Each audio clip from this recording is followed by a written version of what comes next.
it's hard to. I don't know. I don't know. I don't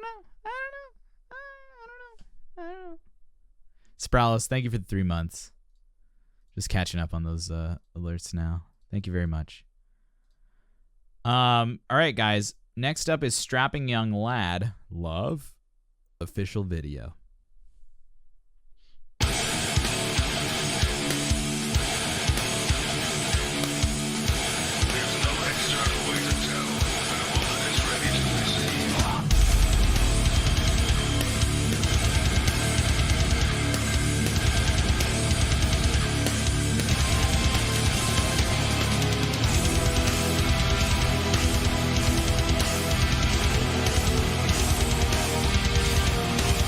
Heavy Devy, and you can even hear the influences.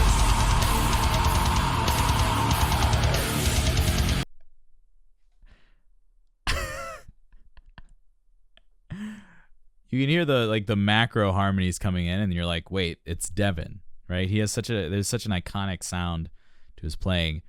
But whoa, dude, you would have never known. I've never been exposed to this kind of music from him. I've never been exposed to Heavy Devy. This is Devin at his heaviest. I was not expecting it to be him, and I wasn't expecting his metal to be so gigantic. We listened to him last week singing Bring Him Home from Les Miserables with an acoustic guitar. And now this? What have you guys done to me?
The reverb, like whatever the effects bus he has on the vocals, it's like the same. It's like that same like stock effect, not stock, but it's that really iconic effect that he uses on all his guitar riffs and all of his like his kind of wall of sound stuff as well.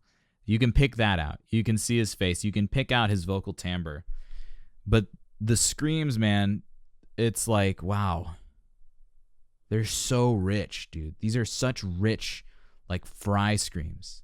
I will be the first to admit I'm not like a Fry scream expert. I'm not too knowledgeable on it. But like, damn. You can tell musically that this is Devin's music if you really listen to kind of the way the harmonies work.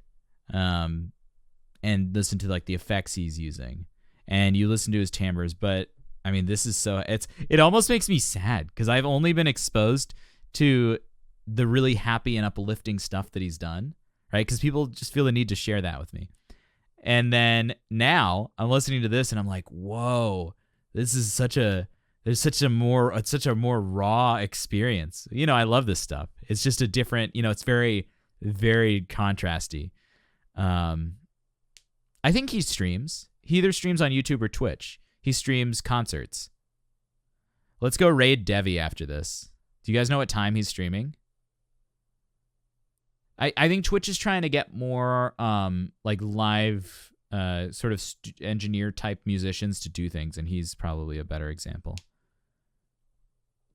All right, so if he goes live, let me know. We'll just rate him, because I know you guys would probably all leave to watch him anyway.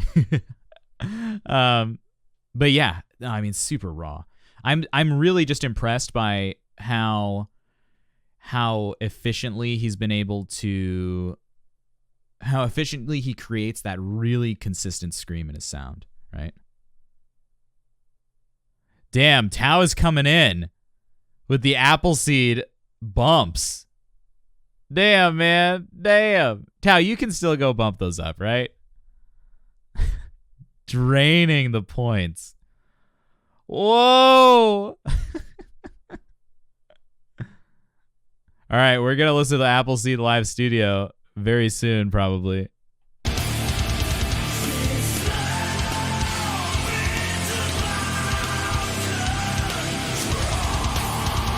60 spots, yeah?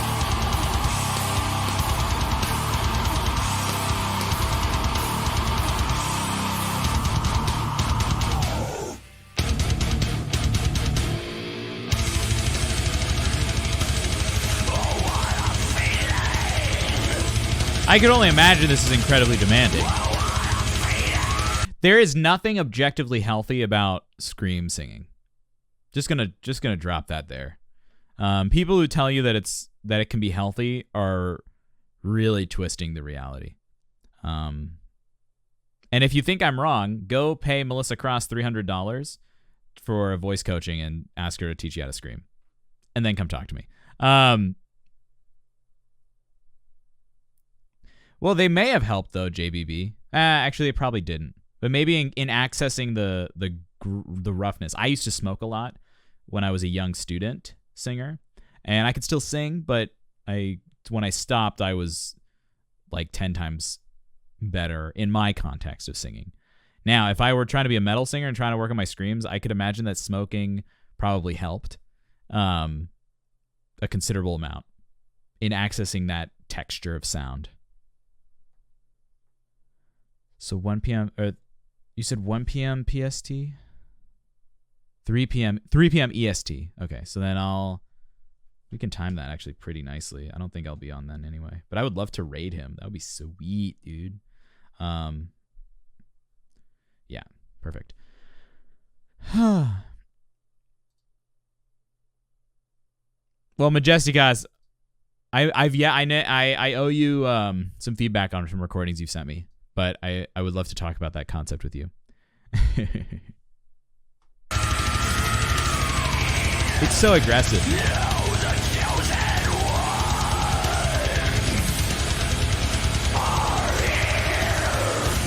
The cleans he's doing here are not anything near as clean as what we're used to hearing from him.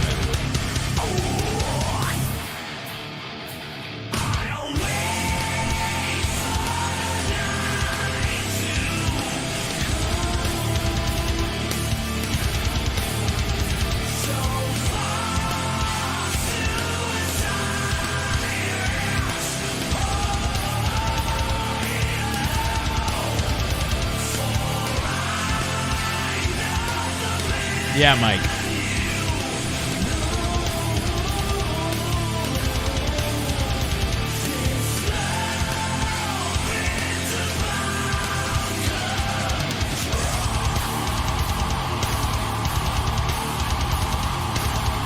Oh my God.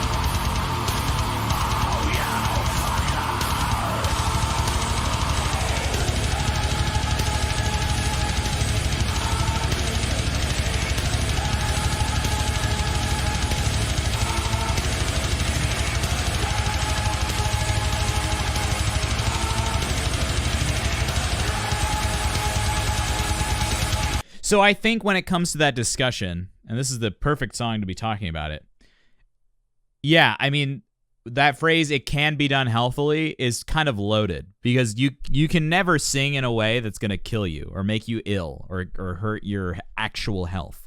But when we talk about healthy singing, right, it can be done in a way that can be done for 25 years. But what you don't see during that time are, the days off, the days of rest, kind of the the emotional sacrifice of having to give your voice a chance to recuperate like that. Like, people don't really think about the psychological impact of what we consider voice rest, right? Now, I don't really condone no talking or making any vocal sound as vocal rest. That I think is more harmful than good. Hello? Dogs are mad.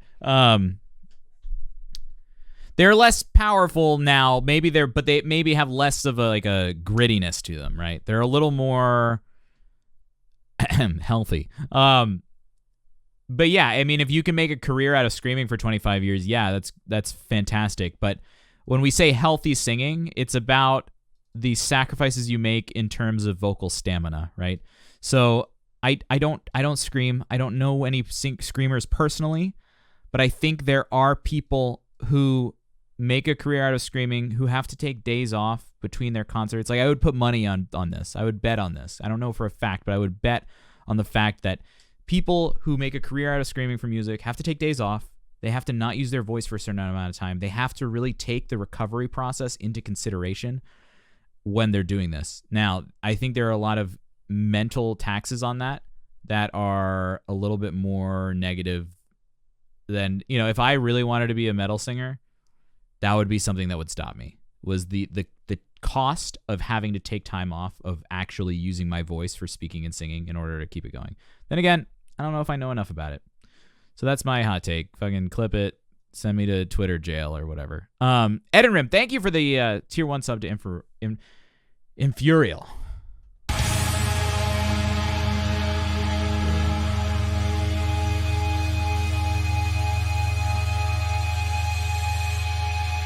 Yeah, Raptor. But that's the thing. It's like, good technique for screaming. Metal! Yeah. Good technique for screaming is like, how little can I fuck my voice up doing this? Right? When and that's, I think it's fine. I think it's just like, not my fancy. People don't put enough emphasis, especially when they're talking about like vocal coaches and as a singer and opinions. People in the singing community, especially online, put way too much polarized opinions in their things. Like, I think everything you read or everything you hear from vocal coach online should be asterisked with, this is my opinion. Because there are objectively healthy ways to sing, but maybe it's not how everyone wants to make art, and that's fine. And just because someone's not doing that objectively, scientifically proven healthiest mode of singing doesn't mean they're doing anything wrong, right? It's the kind of thing where it's like, I don't care if you want to spend your life screaming, and I don't if you can find out a healthy way of doing that, more power to you. I'd love to know how. And as long as people are aware of what they're doing, I think my whole thing about singing, and I've been figuring out this philosophy, a lot more intensively over the last couple of months because I spend a large portion of my time talking about this kind of thing with you guys. When the voice, as long as you're mindful of what you're doing with your voice, that's the key. Like, if you're hurting your voice for the sake of a sound, do it. Fucking shred your vocal cords raw for the sake of art. That is metal as fuck, and that's amazing. But if you're shredding your voice and don't know you're shredding your voice, I want to help you become aware of that as much as possible. Not for anyone's sake, but your own. Becoming more mindful of what you're doing. Because I think that's the only point when we can really start to understand how to connect with people through music of all kinds. I mean, it's like painters understanding what colors they're painting with, right? It's like a painter learning color theory. That's how I approach good singing.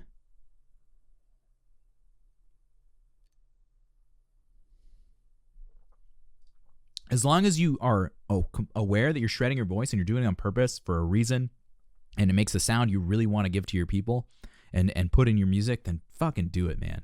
More power to you. And I don't, that's why I dislike, big vocal coaches, who've pretty much made a career out of disillusioning people. It's not big, like, go build your business, right? Go create a vocal coaching empire. but don't do it out of misleading people, right? Man, I'm not going to get into that, though, because someone's going to sue me, because that's a thing people do. WDC Wolf. This was bumped up. Oh, no, it wasn't. This one's not the bumped up one. WDC, you want to explain this one to me or give me a translation for it? Because I do not know how to read Cyrillic. Like, text painting all the time, and that means that if the lyrics are savage, the singing will be. Yeah, I mean, text painting, I have a different idea of what text painting is, but I hear what you're saying.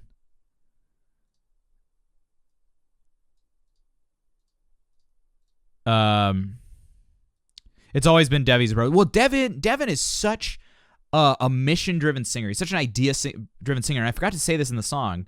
And if that reaction ever goes to YouTube, this isn't going to be in it. So enjoy your live experience. Okay, WDC, I'll listen to it. I'll just do it. And the subject matter of that music, of Heavy Devy, is very much like the same kind of ideas, the same macro ideas as stuff in Reticle Circus, right? Where they're just these huge, grand, big, pretty basic but intense emotions and ideas just being thrown at you just through a different lens. And that's something that always will go. That's something so iconic about Devin's style. Man, he has such a good musical brand. It is so distinct and yet so powerful. The second you can hear in a second the kind of stuff Devin does. Tay-Take-You, thank you for that subscription to Ida Schmidt. Thank you. Really helps out. Much appreciated. All right.